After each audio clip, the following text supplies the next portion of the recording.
Hi.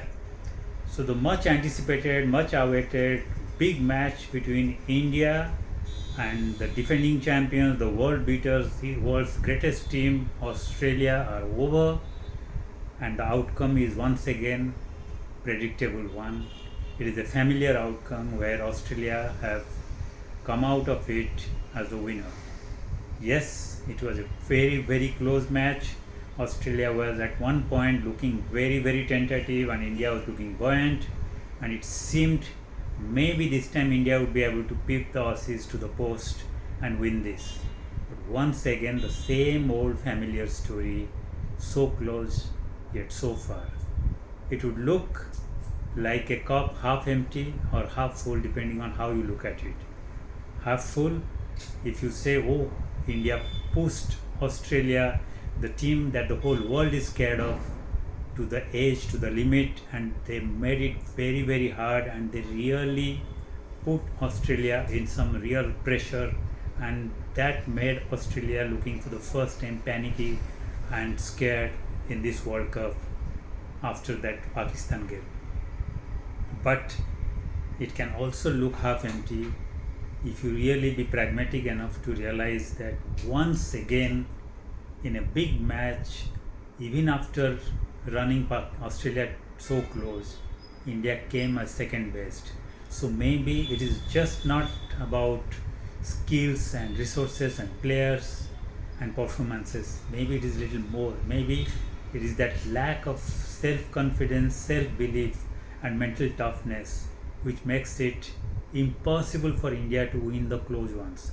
Whether it is the 2022 T20 World Cup, whether it's the Commonwealth Games final, and now the round robin match, where at one point it looked India might create pressure and win this match. Once again, Australia ran away as the winner at the end of 49th over. They lost 7 wickets, but yet they managed to win it with some useful contribution from their lower middle order and tail, be it Garth, be it Molyneux, or even be it McGrath. They all chipped in with useful 10 plus scores, not very big scores, some 12, 14 kind of scores, but that was good enough to ensure they didn't panic, and that ensured that Australia won it. But the real architect of the Australian win from their perspective has to be their captain, Healy. What a fabulous match she had, and once again she showed what mettle, what character the Aussies are made of. In one game, it's Ash Gardner, whose great performance wins them a match. In another match, it is Mooney, Beth Mooney, and today the captain. She had had a very quiet World Cup so far, but then she showed that when the time comes in a crunch game against a big rival, she would step in as a captain, and she played one of the fantastic knocks in this World Cup, a brilliant century to put the foundation and almost took them to win single-handedly, and then injured Ellis Perry first with the bat before his injury, contributed brilliantly to make it look that they would coast to a victory, and after her injury when they were in real trouble she came back and she was so composed, so confident, so calm. She never panicked, she was never in doubt, and in the company of the lower middle order, she took Australia to a brilliant win. That would give them a lot of confidence and self belief that nobody can beat them because they know how to win the big matches. Now let's talk about India.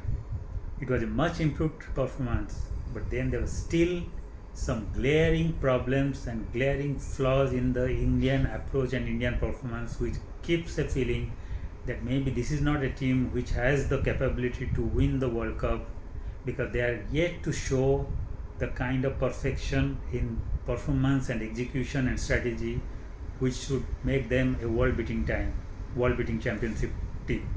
So yes, they were much better today.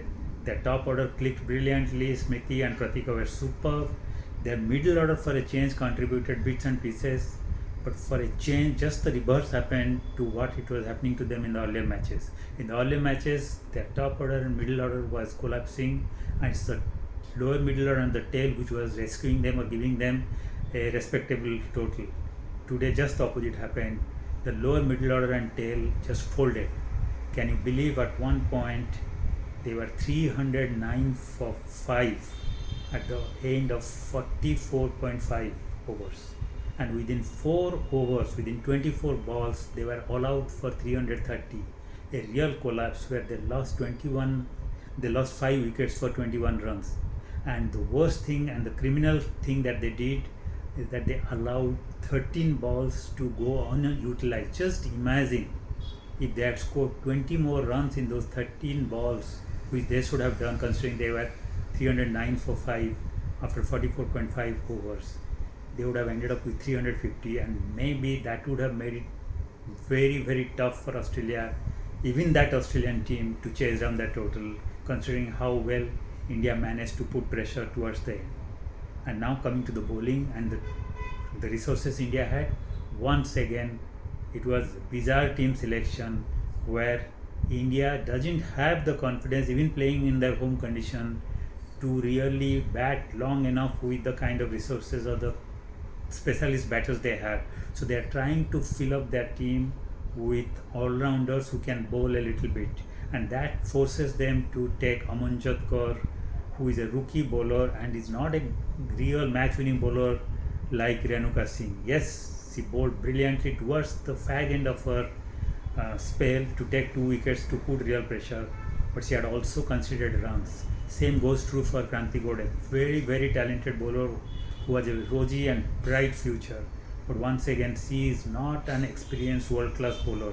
So when you have 2 rookie bowlers to start your bowling and also to handle your death as seam bowlers, it puts a lot of pressure on Dipti Sharma and Sri Chadni. They bowl brilliantly, but you can't win matches with just 5 bowlers and 2 specialist match-winning bowlers. You need at least 4 bowlers who can take crucial wickets when required and change the course of the match or turn the tables.